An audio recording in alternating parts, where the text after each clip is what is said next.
Hello दोस्तों, आज हम जो स्टार्ट करेंगे, आज हम पढ़ेंगे केमिकल्स के बारे में।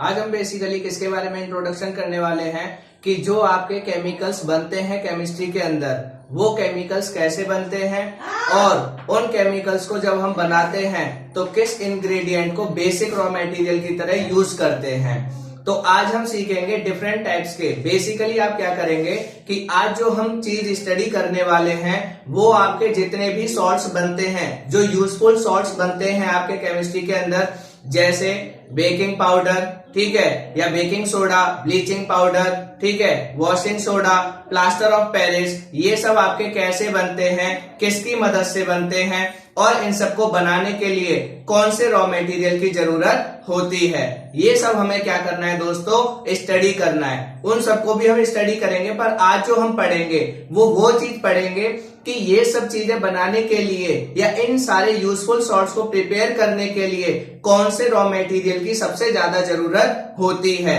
और वो रॉ मटेरियल कैसे तैयार होता है, फिर वो किस तरीके से कहां कहां और किस फॉर्मुलेशन में यूज होता है। तो आइए हम स्टार्ट करते हैं अपनी क्लास को।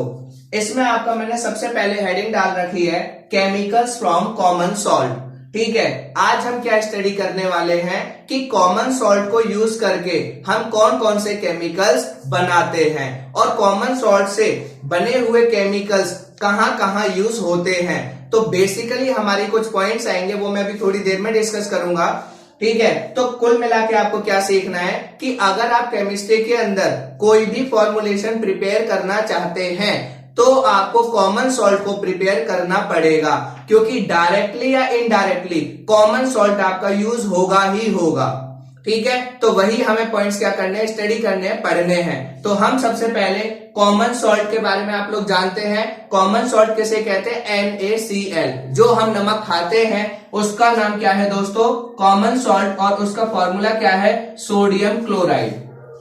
तो ये चीज हम पढ़ेंगे, ये भी थोड़ी देर बाद पढ़ेंगे, ठीक है। क्लियर हो गया कॉमन सॉल्ट का? ये याद रखना, रॉक सॉल्ट और कॉमन सॉल्ट। रॉक सॉल्ट किसे कहते हैं ये मैं अभी आपको समझाऊंगा, ये हेडिंग डाल रखी है। कॉमन सॉल्ट किसे कहते हैं ये आपको पता होना चाहिए। सोडियम क्लोराइड, सोडियम क्लोराइड जो हम खाते हैं, जो कंज्यूम करते हैं, उसी को आप कॉमन सॉल्ट कहते हैं। क्लियर हो गया इतना पॉइंट? अब आगे क्वेश्चन ये है कि ये जो आपको कॉमन सॉल्ट मिलता है, क्या ये डायरेक्टली मिल जाता है या इसको ऑब्टेन करने के अलग अलग तरीके हैं? तो आप लोगों ने अच्छे से पढ़ा होगा कि समुद्र में क्या होता है, नमक मिलता है। तो समुद्र में से हम क्या करते हैं, जो नमक हमें मिलता है उस नमक को हम क्या करते हैं, कुछ फर्दर प्रोसेस करते हैं, ऑपरेट करते हैं उसको, कुछ प्रोसेस से उसको प्रोसीड कराते हैं, तब जाके हमारा सोडियम क्लोराइड या कॉमन सॉल्ट बन के तैयार हो पाता है। तो इसीलिए हमारे लिए थोड़ा सा जरूरी हो जाता है रॉक सॉल्ट के बारे में जानना। पेपर में क्वेश्चन नहीं है, 1 मार्क्स में क्वेश्चन पूछ सकते हैं, व्हाट इज रॉक सॉल्ट, ठीक है। तो इसलिए आपको ये पता होना चाहिए, इसलिए मैंने ये हेडिंग लिख रखी है। तो आइए रॉक सॉल्ट के बारे में स्टडी करते हैं।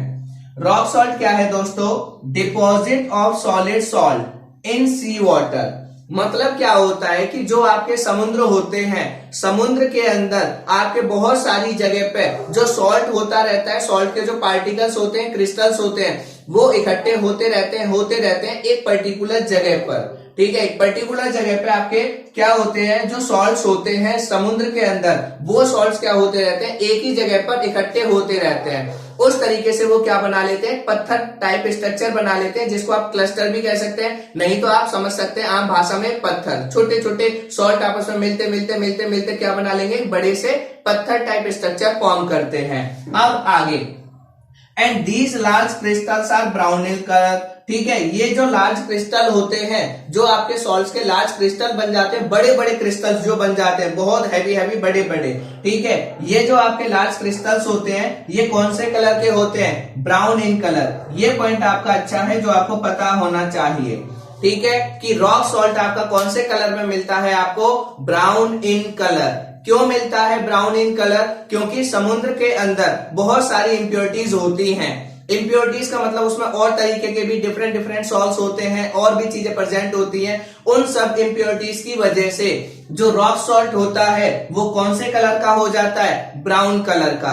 तो समुद्र के अंदर से जो आपको लार्ज क्रिस्टल मिलते हैं, लार्ज क्रिस्टल, लार्ज बड़े बड़े जो पत्थर मिलते हैं, कौन से कलर के, ब्राउन कलर के, उन्हीं क्रिस्टल्स को मैं क्या कहता हूं दोस्तों, रॉक सॉल्ट कहता हूं। उन्हीं क्रिस्टल्स को मैं क्या कहता हूं, रॉक सॉल्ट कहता हूं। आई होप आपको क्लियर हो गया होगा, ये पता होना चाहिए। और इसी रॉक सॉल्ट से हम क्या करते हैं, अपना कॉमन सॉल्ट प्रिपेयर करते हैं जिसको सोडियम क्लोराइड कहते हैं। ठीक है, तो आपका रॉक सॉल्ट क्या है कि समुद्र के अंदर बड़े बड़े जो आपके क्रिस्टल, जो आपके सॉल्ट्स होते हैं वो इकट्ठे होते रहते हैं, डिपॉजिट होते रहते हैं एक ही जगह पे, वो लार्ज क्रिस्टल बन जाते हैं। वो लार्ज क्रिस्टल कौन से कलर के होते हैं, ब्राउन कलर के होते हैं। क्यों, क्योंकि उनपे इम्प्योरिटीज अटैच हो जाती हैं, क्योंकि उन पे इम्प्योरिटीज प्रेजेंट होती हैं, इसलिए वो ब्राउन कलर के होते हैं। और इन्हीं को हम क्या कहते हैं, रॉक सॉल्ट कहते हैं। क्लियर हो गया रॉक सॉल्ट का इंट्रोडक्शन। अब आता है अगला पॉइंट कि रॉक सॉल्ट को आप निकालते कैसे हैं। क्या समुद्र में गए और आपने हाथ डाला और आपका रॉक सॉल्ट आपके हाथ में आ गया? नहीं, इसको मैंने पॉइंट लिख रखा है, rock salt is mined like coal. जैसे आप कोयले की माइनिंग करते हो, खदान से जैसे कोयला निकालते हो माइन करके, बिल्कुल उसी तरीके से हम क्या करते हैं, रॉक सॉल्ट को भी माइन करते हैं।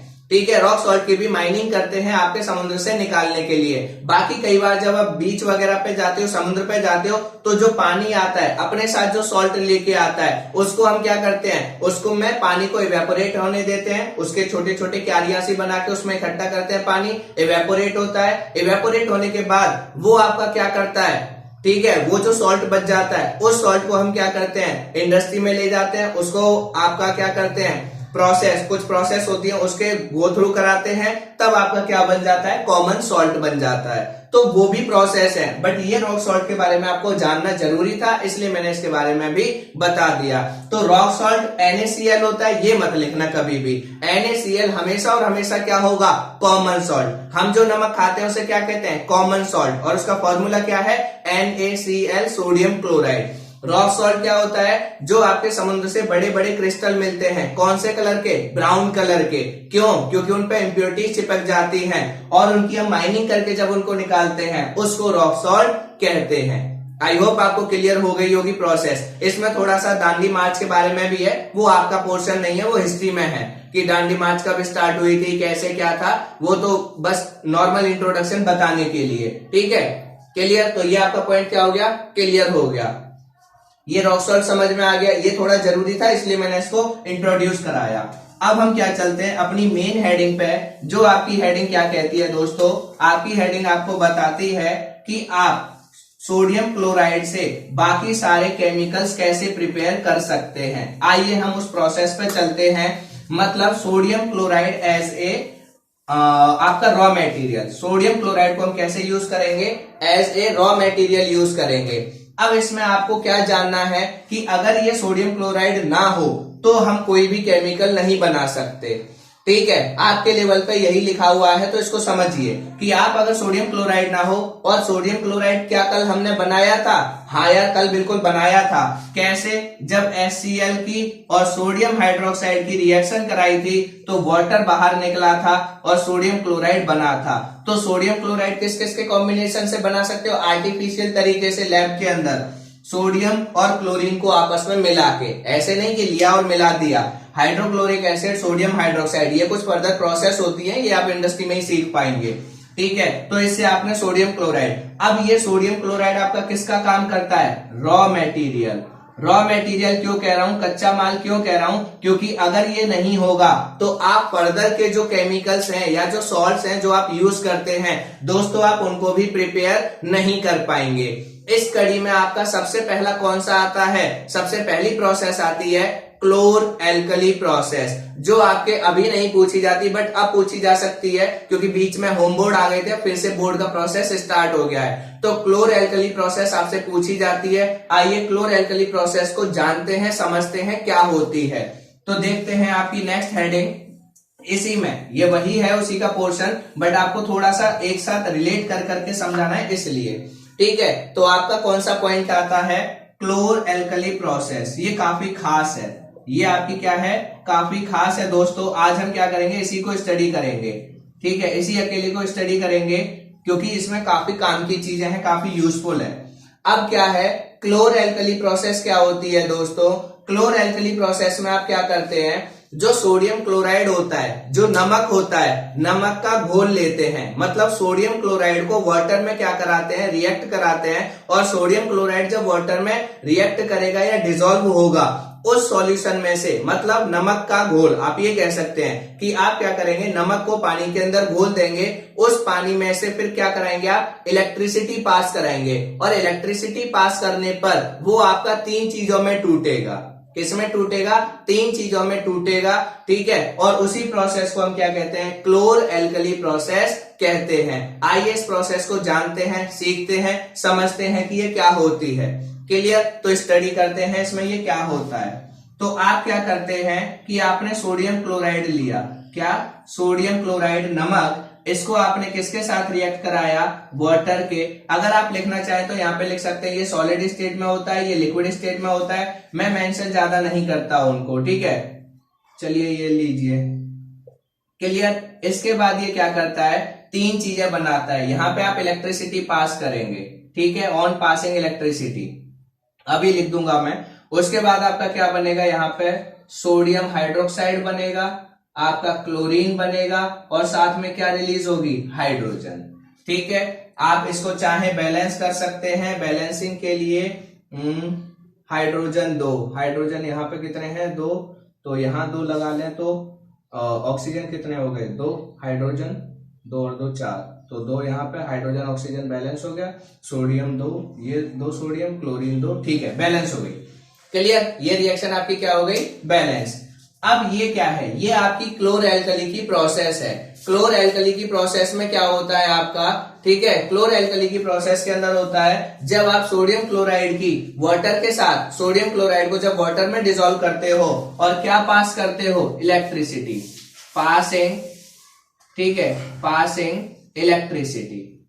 अब अगर आपको कुछ याद हो तो मैंने पॉइंट भी बताया था, क्या, कि इसको क्या कहेंगे, थर्मल डिकम्पोजिशन, ठीक है। आपकी एनसीईआरटी में नहीं लिखा है क्योंकि वो सेंटेंस में लिखा हुआ है, बट आपको ध्यान रखना है कि जब आप सोडियम क्लोराइड के वाटर के साथ रिएक्शन कराओगे और उसमें से इलेक्ट्रिसिटी पास करोगे तो वो आपका सोडियम हाइड्रोक्साइड में टूटेगी, क्लोरीन में टूटेगी और हाइड्रोजन में। इसी पूरी रिएक्शन को क्लोर एल्कली प्रोसेस कहता हूं। इसी पूरी रिएक्शन को मैं क्या कहता हूं दोस्तों, क्लोर एल्कली प्रोसेस। अब मैं आपको ये भी रीजन बताता हूं, अभी मैं सेंटेंस में लिखना भी सिखाऊंगा क्योंकि ये तो जनरल फॉर्मूले में है, ठीक है। आपको ये भी लिखनी होगी और जो वर्ड में है वो भी लिखना होगा। एक चीज और मैं आपको बताता हूं, यहाँ पे कई बार एक वर्ड आता है बहुत प्यारा, बहुत छोटा सा, जिसको हम कहते हैं ब्राइन।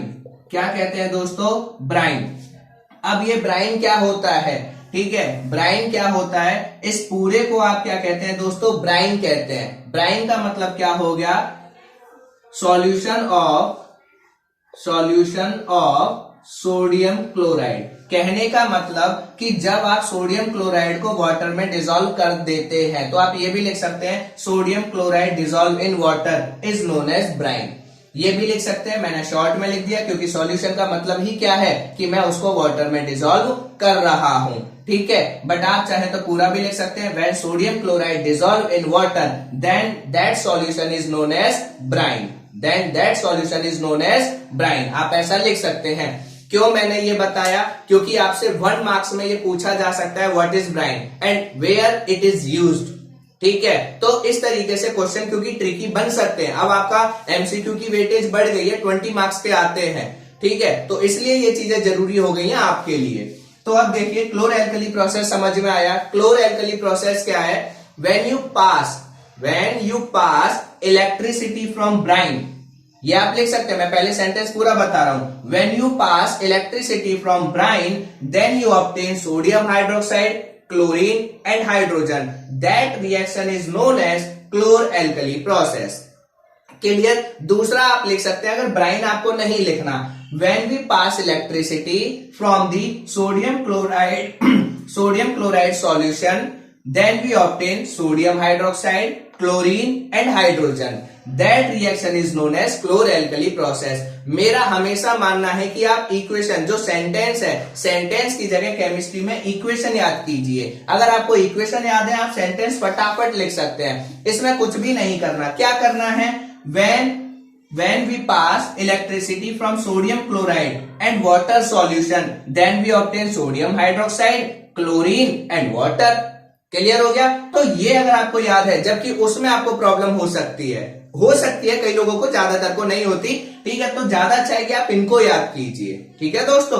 अब क्या करना है, अब आपको समझ में आ गया, ये पूरी रिएक्शन भी समझ में आ गई, सेंटेंस में कैसे लिखना है ये भी समझ में आ गया। नहीं आया हो तो एनसीईआरटी में है, लिखा हुआ है, प्रॉब्लम नहीं है, ठीक है। सिंपल सा आपको लिखना है, when we pass electricity through brine solution then we obtain sodium hydroxide, chlorine and hydrogen. This process is known as chlor alkali process. Note down कर लिया इतना, थैंक यू, ठीक है। अब इसमें देखते हैं हम आगे कि जो आपने ये नोट डाउन किया है, इस नोट डाउन के आगे की चीजें क्या हैं। क्वेश्चन ये है कि इस रिएक्शन को मैं जनरल रिएक्शन भी तो लिख सकता था, इसको मैंने क्लोर एल्कली नाम क्यों दिया। Why this reaction is known as chlor alkali process, ये भी तो जानना जरूरी है। अभी हमने इतनी सारी रिएक्शन करी, सबके नाम तो नहीं रखे थे, इसी के क्यों रखे, ये आपके पास जवाब है इसका, आपको क्लियरली दिख रहा है और मैं बता भी देता हूं। क्योंकि हमें यहाँ पे क्या मिला है, सोडियम हाइड्रोक्साइड मिला है, और सोडियम हाइड्रोक्साइड आपको पता है ये बेस है, ये क्या है, बेस, और ये ऐसा बेस है जो वाटर में डिसॉल्व हो जाता है। तो इसीलिए मैं इसको क्या कह सकता हूं, एल्कली, इसीलिए इसको क्या कह सकता हूं, एल्कली। और ये क्लोरीन मिली है, ये क्या मिली है आपको, क्लोरीन गैस मिली है, ठीक है, और ये हाइड्रोजन गैस मिली है। इसमें आप चाहे तो एरो लगा सकते हैं दोनों में ऊपर, नहीं कोई प्रॉब्लम नहीं है, यहां पे आप लिक्विड लिख लीजिए, वो एक्स्ट्रा इंफॉर्मेशन के लिए। अब देखो, अब आपको समझ में आएगा इस रिएक्शन को स्पेशल नाम क्यों दिया गया है, और इसीलिए ये खास है क्योंकि हमें क्या मिलता है, सोडियम हाइड्रोक्साइड मिलता है जो कि एक एल्कली है, और साथ में क्लोरीन मिलती है, इसके लिए वर्ड आया है क्लोर। इसीलिए इस रिएक्शन को क्लोर एल्कली प्रोसेस कहते हैं। Because in this reaction we obtain sodium hydroxide as a alkali and chlorine as a gas, ठीक है।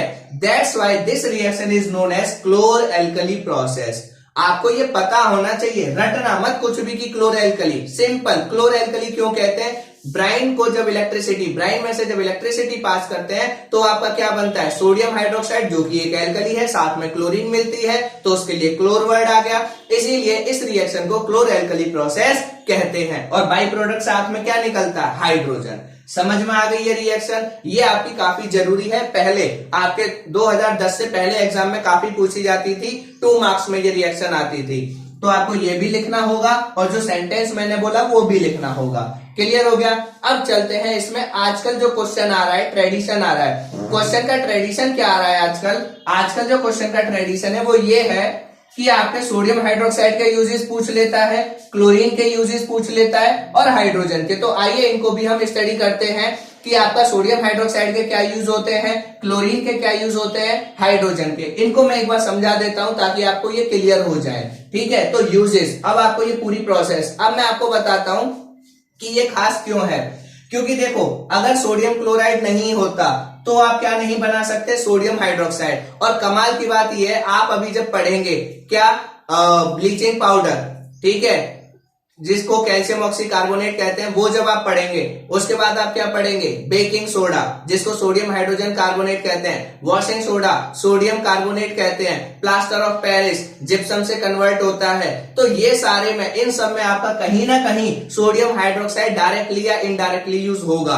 अगर ये नहीं होता तो आपके वो सारे सब्सटेंस या वो सारे सॉल्ट बन ही नहीं पाते। और ये भी किसकी मदद से बना है, सोडियम क्लोराइड। इसीलिए सोडियम क्लोराइड को हम रॉ मटेरियल के नाम से भी जानते हैं, क्योंकि अगर ये नहीं होता तो हम सोडियम हाइड्रोक्साइड नहीं बना सकते, और सोडियम हाइड्रोक्साइड नहीं बना पाते तो जो हमें सॉल्ट स्टडी करने हैं वो भी हमारे नहीं बन पाते। इसीलिए हम किसको, सोडियम क्लोराइड को रॉ मटेरियल कहते हैं। ये चीज, ये आपके बहुत जरूरी है, ये डायरेक्टली या इनडायरेक्टली यूज होंगे ही होंगे, ठीक है। इसीलिए आपके, इनके बिना आपके कोई भी सॉल्ट प्रिपेयर नहीं हो सकता, ठीक है। तो अब हम स्टडी करते हैं क्या, इनके यूजेस। ये तो आपने पढ़ लिया। अब क्वेश्चन कैसे आता है जो आजकल आ रहा है, ये तो बहुत सिंपल क्वेश्चन हो गया डायरेक्ट, ये आपको शायद क्लियर हो गया होगा। अब हम चलते हैं किस पे, जो लेटेस्ट टाइप का पैटर्न है, लेटेस्ट टाइप का क्वेश्चन है, उस पे हम चलते हैं। क्वेश्चन में क्या होता है कि जब आप ये रिएक्शन कराएंगे तो कैथोड पे आपको क्या मिलेगा और एनोड पे आपको क्या मिलेगा। क्या पूछता है वो आपसे कि in chlor alkali process you obtain the substance at cathode, ठीक है, आपका एनोड पे आपको क्या मिलता है और आपका कैथोड पे आपको क्या मिलता है। ये आपका 1 मार्क्स में पूछ सकता है। मैं वो सारे क्वेश्चन कवर करने की कोशिश करता हूं जो आपके कवर किए जा सकते हैं। क्लियर हो गया। तो आपका यहां पे क्या होगा, एनोड पे आपका क्या मिलेगा दोस्तों, एनोड पे आपको मिलेगा क्लोरीन, क्या मिलेगा, क्लोरीन, ठीक है। और आपको कैथोड पे क्या मिलेगा, हाइड्रोजन, और आपका क्या मिलेगा, सोडियम हाइड्रोक्साइड, याद रखिएगा, ठीक है, एनोड पे। अब आपको कई बार एक छोटी सी प्रॉब्लम हो सकती है, मैं उसको भी दूर करने की कोशिश करता हूं, रटना मत, कोशिश करता हूं। वैसे तो मेरे बहुत सारे दोस्तों को पता है कि एनायन क्या होते हैं और कैटायन क्या होते हैं, और कईयों को यह भी पता है कि एनोड क्या होती है और कैथोड क्या होती है। मैंने कल आपको ट्रिक भी बताई थी कि ऐसा आयन जिस पे नेगेटिव चार्ज होगा उसको क्या कहते हैं, एनायन। ये एनायन बोले तो नेगेटिव चार्ज वाला, और कैटायन के लिए मैंने ट्रिक बताई थी जिस पे पॉजिटिव चार्ज होगा। अब दोस्तों जब आयन की बात होती है तो ये लॉजिक क्लियर है, क्योंकि मुझे ये बहुत परेशान करता था जब मैं 11th में स्टडी किया, उसके बाद कॉलेज में भी मुझे क्लियर नहीं हुआ, हमेशा कंफ्यूजन रहा, क्योंकि मैं एनायन को एनोड और कैथोड के साथ कंपेयर करता था। जबकि रॉड की जब बात होती है तो रॉड में रिवर्स हो जाता है, एनोड पे कौन सा चार्ज होता है आपका दोस्तों, पॉजिटिव, और कैथोड पे कौन सा होता है दोस्तों, नेगेटिव। अब आपको ये पता होगा कि नेगेटिव वाली चीज हमेशा किसके पास जाना चाहेगी, पॉजिटिव, और पॉजिटिव चार्ज वाली चीज हमेशा नेगेटिव। इसीलिए क्लोरीन पे नेगेटिव चार्ज है और नेगेटिव वाली किसके पास जाएगी, पॉजिटिव, एनोड के पास, और पॉजिटिव वाली नेगेटिव के पास। तो अगर आपको ये कंसेप्ट याद है तो आपको ये भी रटने की जरूरत नहीं पड़ेगी। मैं कोशिश यही करता हूं पूरे टाइम कि आपको 1% एक भी सेगमेंट रटने की जरूरत ना पड़े। क्यों, क्योंकि अगर आप रटेंगे तो भूल जाएंगे, रटिए मत, समझिए क्यों है। एनायंस में हमेशा याद रखना कि एनायन का मतलब नेगेटिव चार्ज और कैटायन मतलब पॉजिटिव। मैंने जो ट्रिक बताई है वो इसके लिए, बट जब रॉड की बात करोगे तो उल्टा हो जाएगा, एनोड पे क्या होगा, पॉजिटिव, और कैथोड पे क्या होगा, नेगेटिव। ये छोटी छोटी जो चीजें होती है वो आपको काफी हेल्प करती हैं जब आप हायर एजुकेशन जाते हैं या कभी जब क्वेश्चंस आपके कंफ्यूजिंग बन जाते हैं। ठीक है, आई होप आपको ये क्लियर हो गया होगा। ये आपसे क्वेश्चन पूछता है कि एनोड पे क्या रिलीज होता है और कैथोड पे क्या होता है, तो आपने लिख लिया एनोड पे होगा क्लोरीन आयन और आपका कैथोड पे लिबरेट होगा हाइड्रोजन और सोडियम हाइड्रोक्साइड।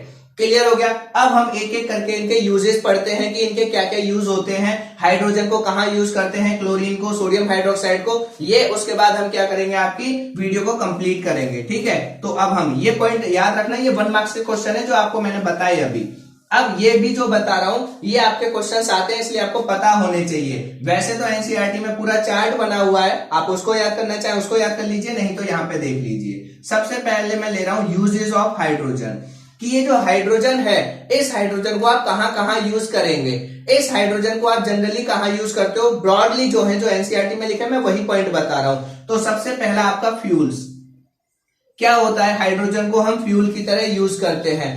दूसरा अमोनिया को बनाने के लिए, किसको प्रिपेयर करने के लिए, अमोनिया। तीसरा क्या बनाने के लिए, फर्टिलाइजर्स, फर्टिलाइजर्स। अब ये क्या है, ये आप डायरेक्टली याद कर लो तो ज्यादा अच्छा है, नहीं तो मैं बता देता हूं। अमोनिया का फॉर्मूला क्या होता है, अमोनिया का फॉर्मूला होता है NH3। देखिए इसमें क्या आया है, हाइड्रोजन आया है, इसका मतलब अमोनिया को बनाने के लिए हाइड्रोजन यूज होती है। दूसरा फर्टिलाइजर, फर्टिलाइजर जब आप बनाते हैं तो उसमें क्या करते हैं आप, हाइड्रोजन गैस को काफी ज्यादा यूज करते हैं। क्लियर, जो उर्वरक होते हैं, अगर मैं इसमें एग्जांपल लूं, ऑर्गेनिक जैसे मैन्योर आपकी खाद होती है, ऑर्गेनिक फर्टिलाइजर, मैं आर्टिफिशियल की बात नहीं कर रहा जिसमें यूरिया वगैरह आता है, ये सारी चीजें, I am not talking about those, I am just concentrate on the organic. जो ऑर्गेनिक मैन्योर होते हैं, जो आपके फर्टिलाइजर होते हैं, जो उर्वरक, जो उपजाऊपन बढ़ाते हैं फसल का, ऑर्गेनिक। अगर मैं जैविक की बात करूं तो जैविक में आप किसका इस्तेमाल करते हैं, गोबर का। ठीक है, जो खाद आप कहते हैं उसमें क्या होता है, सबसे ज्यादा मीथेन होती है, सबसे ज्यादा क्या होती है, मीथेन प्रेजेंट होती है, इसका मतलब उसमें भी हाइड्रोजन प्रेजेंट है। तो जहां जहां हाइड्रोजन है उसको आप क्या करते हो, अलग अलग जगह पर यूज करते हो। इसी तरीके से मैं हाइड्रोजन को यूज करता हूं रॉकेट फ्यूल के अंदर। रॉकेट जो उड़ते हैं उनमें फ्यूल की फॉर्म में किसको यूज करता हूं, हाइड्रोजन को। तो ये आपके स्मॉल स्मॉल पॉइंट्स है जो आपको पता होने चाहिए, जिनके बारे में आपसे टीचर पूछ लेता है। ठीक है, ये सारे वो पॉइंट है जो आपसे टीचर पूछ सकता है। मैं एक भी ऐसा नहीं कराऊंगा जो एनसीईआरटी से बाहर हो, जहां पे और आपके साथ के साथ ये पॉलिटेक्निक में भी काफी हेल्प करते हैं। ठीक है, जब आप पॉलिटेक्निक का एग्जाम देंगे तो आई होप आपको काफी हेल्प भी मिलेगी। तो हाइड्रोजन के यूजेस समझ में आ गए, क्लियर हो गए कि यूजेस ऑफ हाइड्रोजन क्या होते हैं। अब हम चलते हैं दूसरा यूजेस ऑफ, इसमें जो फर्टिलाइजर की बात की है, अगर आप फर्टिलाइजर की एक और मैं बात करूं, आर्टिफिशियल फर्टिलाइजर भी ले लीजिए। तो जो आपके आर्टिफिशियल फर्टिलाइजर होते हैं हमेशा ध्यान रखना उनमें 3 क्या, NPK, आपकी मिट्टी के उपजाऊपन को बनाने के लिए हमेशा 3 इंग्रेडिएंट का होना बहुत बहुत ज्यादा जरूरी है, और उसमें भी सबसे ज्यादा होना जरूरी है नाइट्रोजन का। आपका सबसे ज्यादा जो मिट्टी की फर्टिलिटी को इफेक्ट करती है, इंक्रीज करती है, वो आपकी नाइट्रोजन, इसके बाद क्या है फॉस्फोरस, उसके बाद क्या है पोटेशियम। ये 3 होते हैं। आप कोई भी क्या बना लीजिए, फर्टिलाइजर बनाइए, कोई भी जैविक कोई भी खाद बनाइए, उसमें आप सबसे ज्यादा नाइट्रोजन को यूज करेंगे, उससे कम फॉस्फोरस यूज करेंगे, उससे कम क्या यूज करेंगे, पोटेशियम। ये आपको अगर याद है, कोई भी खाद बनाइए, कोई भी खाद, यूरिया बनाना है, सबसे ज्यादा नाइट्रोजन की कंसंट्रेशन होगी। जितनी ज्यादा खाद में नाइट्रोजन कंसंट्रेशन होगी उतना ही वो मिट्टी के लिए उपजाऊपन होगा, उतना ही ज्यादा उसको उपजाऊ बनाएगा, उतना ही ज्यादा हेल्प करेगा। जितना नाइट्रोजन कम उतनी कम अच्छी क्वालिटी का खाद होगा। अगर आपको खाद की क्वालिटी, नाइट्रोजन कंसंट्रेशन ज्यादा होनी चाहिए। क्लियर। इसी तरीके से ये आपका क्या होता है, जो मीथेन होता है उसमें नाइट्रोजन भी बहुत ज्यादा रिलीज होती है। जो आप खाद निकालते हैं, मीथेन तो गैस रिलीज होती है, साथ के साथ उसमें नाइट्रोजन और फास्फोरस की कंसंट्रेशन बहुत ज्यादा होती है। इसीलिए वो खाद, गोबर का जो खाद है, वो आपके खेत के लिए बिल्कुल जीवन, एक बहुत बड़ी चीज के लिए काम करता है। वो सबसे ज्यादा उसकी क्या इंक्रीज कर देता है, फर्टिलिटी या उपजाऊपन को इंक्रीज करता है। आगे समझ में, तो ये लॉजिक्स अगर क्लियर होंगे, एनपीके, सिर्फ एक वर्ड याद रखो, खाद के लिए एनपीके, नाइट्रोजन फास्फोरस पोटेशियम। जितना ज्यादा नाइट्रोजन उतना ही अच्छी क्वालिटी का वो आपका क्या होगा, फर्टिलाइजर होगा, चाहे वो नेचुरल में हो चाहे आर्टिफिशियल में हो। अब चलते हैं आगे दूसरे यूजेस। ये छोटी छोटी आपकी बातें जो है वो काफी यूजफुल होती हैं आपके लिए। दूसरा अगर मैं यूजेस लिखूं किसके, क्लोरीन के, किसके यूजेस लिखूं, क्लोरीन के। तो क्लोरीन हमेशा याद रखना, जहां भी सफाई का प्रक्रम होगा, जहां भी सफाई का कार्यक्रम होगा, वहां हर जगह आपका क्या यूज होगा, क्लोरीन। जहां चाहे कीड़े मारने हो, चाहे आपका क्या करना हो, फसल में से कीड़े मारने का काम हो, चाहे घर में फिनाइल से आप क्या करते हो, कीड़े मारने का काम हो, दवाइयों में हो, कॉस्मेटिक, कहीं भी आपकी ज्यादातर जगह पे सबसे ज्यादा क्लोरीन किस काम के लिए आता है, फंगल इन्फेक्शन, कहीं भी फंगल इन्फेक्शन हो, कोई भी कीड़े वगैरह मारने के लिए आपका क्लोरीन यूज होता है। तो मैं कुछ पॉइंट लिखवाता हूं जो आपको पता होने चाहिए। सबसे पहले वाटर ट्रीटमेंट क्या है, जो आपकी एनसीईआरटी में लिखा है, वाटर ट्रीटमेंट, पानी की सफाई के लिए हम पानी में, जैसे आपकी दिल्ली में पानी की जो सप्लाई आती है, जो आपका पता है आपको कि यहाँ पे वजीराबाद के पास वजीराबाद वाटर ट्रीटमेंट प्लान है, वो क्या करते हैं, यमुना का पानी इकट्ठा करते हैं जो देखने में इतनी गंदी है, वही पानी आपके घरों में सप्लाई हो रहा है। आप कैसे पी लेते हैं, और कई बार जब आप पीते हैं तो कहते हैं उसमें स्मेल आ रही है, महक सी आ रही है, क्यों, क्योंकि उसमें क्लोरीन की गोली डाली जाती है। और वो क्लोरीन की गोली क्या करती है, जो बैक्टीरिया प्रेजेंट होते हैं वाटर के अंदर उनको किल कर देती है, जिससे उनमें उसका असर नहीं रहता, और वो पानी आपके घरों में सप्लाई होता है जिसको आप कंज्यूम करते हैं। क्लियर। तो क्लोरीन आपकी किल, जहां भी आपका किलिंग प्रोसेस होगा, बैक्टीरिया को मारने का काम होगा, सोच लीजिए उस चीज में 101% क्लोरीन प्रेजेंट होगा। दूसरा आता है पीवीसी, ये आपसे पूछा जाता है, पीवीसी जिसका पूरा नाम है पॉलीविनाइल क्लोराइड, पॉलीविनाइल क्लोराइड, ये इसका पूरा नाम है। ये होता क्या है, जो भी आपके तार होते हैं, जैसे मेरे पास ये क्या है, लीड, अब ये जो लीड पे आपके तार ये काले कलर की कोटिंग चढ़ाई गई है, ऐसे ही जो तार होते हैं, तार में मेन तो वो आपका कॉपर सिल्वर ये होते हैं, उनके ऊपर ये जो कोटिंग चढ़ाते हैं ब्लैक कलर की, ये जो कोटिंग, ये किसकी चढ़ी हुई होती है, पॉलीविनाइल क्लोराइड, पीवीसी। समझ में आ गई ये पीवीसी कहाँ यूज होता है, जो आपके वायर्स होते हैं उन पे कोटिंग करने के लिए यूज होता है ये, ठीक है, ये क्लियर, पीवीसी। इसलिए ये पॉइंट जानना जरूरी है कि कहाँ यूज होता है। तो आपको समझ में आ गया। दूसरा पीवीसी, इसका क्या यूज है, पॉलीविनाइल क्लोराइड, जो आपके तार होते हैं उनको कोटिंग करने के लिए यूज होता है। अब इसमें जगह कम है तो मैं ऊपर लिखता हूं इसके, ठीक है, इसके यूजेस ये आपने लिख लिए होंगे हाइड्रोजन के। अब चलते हैं आगे। आगे में क्या है आपका स्विमिंग पूल्स। जो आपके स्विमिंग पूल्स होते हैं उनमें आपका क्या होता है, इंसान नहाता है तो उसकी बॉडी पे जितने भी इंफेक्शन होता है, वायरस, ये सारी चीजें, तो वो पानी तो खराब हो सकता है, वो तो नुकसान करेगा। तो इसीलिए में हम क्या करते हैं, उसमें क्लोरीन को यूज करते हैं। क्लोरीन यूज कर लीजिए, नहीं तो जो सस्ते स्विमिंग पूल होते हैं वो क्या करते हैं, आपका किसको घोल लेंगे, जो आपका जैसे आपकी क्लोरीन की, सिंपल क्लोरीन की टैबलेट, या तो वो घोल लेंगे, नहीं तो आपका जो वो पाउडर आता है, जो आपने देखा होगा एमसीडी वाले या गाजियाबाद डेवलपमेंट अथॉरिटी जब कूड़ा उठा के लेके जाती है तो एक पाउडर सा छिड़क देती है, क्लोरीन की स्मेल आती है जिसमें, या यूरिनस जो होते हैं उनमें आपकी क्लोरीन की स्मेल, तो वही वो क्या करते हैं, उस क्लोरीन का सॉल्यूशन पानी बना लेते हैं और उसको फेंक देते हैं कूड़े में। ये सस्ते वाले में, जो महंगे वाले होते हैं वहां पे प्रॉपर क्लोरीन को यूज किया जाता है, वाटर को ट्रीट किया जाता है, तब वो दोबारा आपका स्विमिंग पूल में यूज किया जाता है। नहीं तो इतना पानी में रोज भरूंगा, रोज बाहर निकालूंगा तो हो गया काम।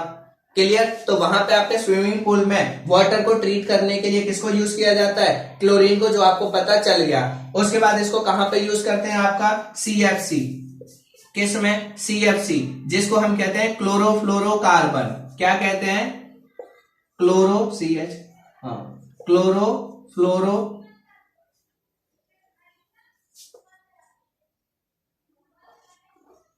क्लोरोफ्लोरोकार्बन, ठीक है। ये आपको पता है ये कहां से निकलती है, फ्रिज से गैस निकलती है जो काफी नुकसान पहुंचाती है। तो इसको और भी जगह यूज करते हैं, ट्यूबलाइट्स वगैरह जो होती हैं उनमें भी ये यूज होती है CFC, तो आपको पता होना चाहिए ये इसका यूज है। इसके बाद इसका अगला जो यूज आता है CFC के बाद, इसका आता है पेस्टिसाइड।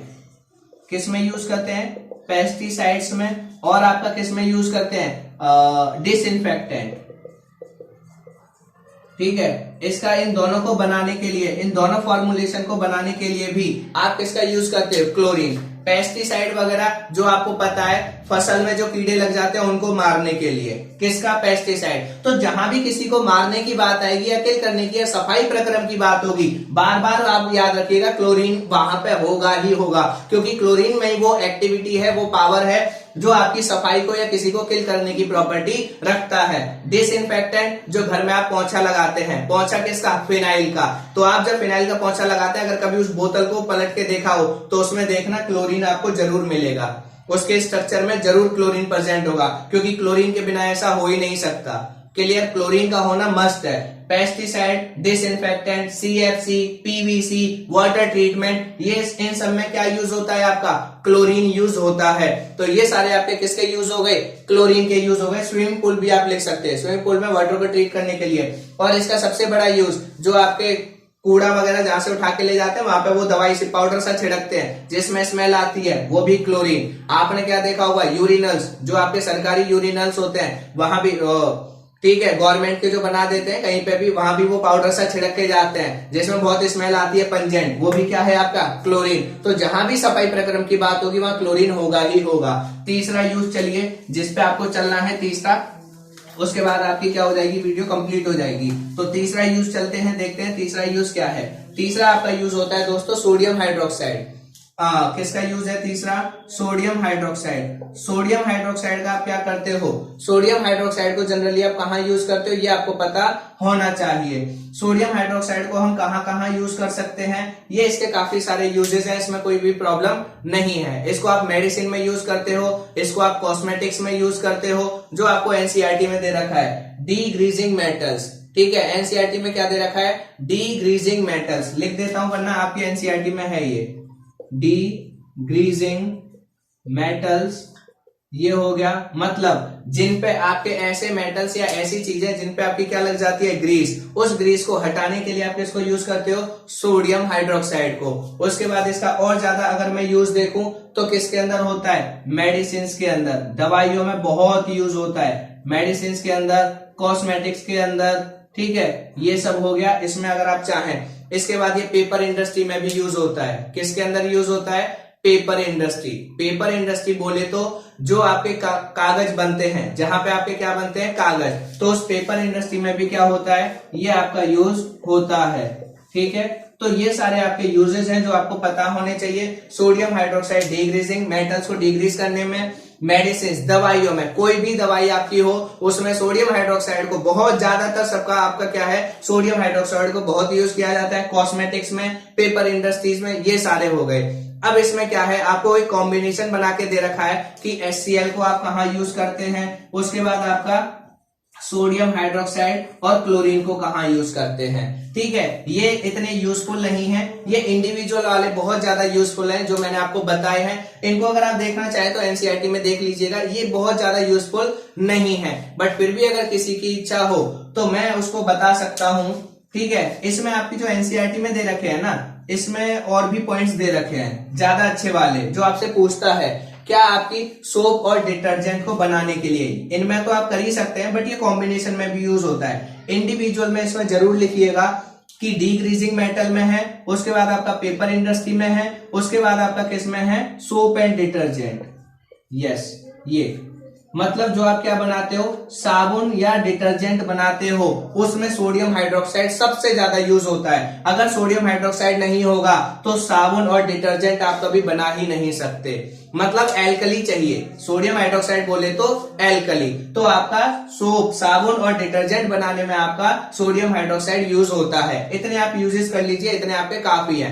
अब किसी का HCl, हाइड्रोजन और क्लोरीन को कहाँ यूज करते हैं, क्लीनिंग, स्टील वगैरह को क्या करने के लिए, आपका साफ करने के लिए, अमोनियम क्लोराइड बनाने के लिए, मेडिसिन पर्पस के लिए, कॉस्मेटिक, ये सब इनके यूजेज हैं। ये आप इसमें नोट डाउन कर सकते हैं, इससे ज्यादा आपको जरूरत नहीं है। ठीक है, ये आपके पॉइंट्स हैं। आपका क्या हो गया, आपने क्लोरोएल्कली प्रोसेस पढ़ ली, ये सारी चीज कंप्लीट कर ली, इनके इंडिविजुअल यूजेस भी कर लिए जो आपके लिए जरूरी है।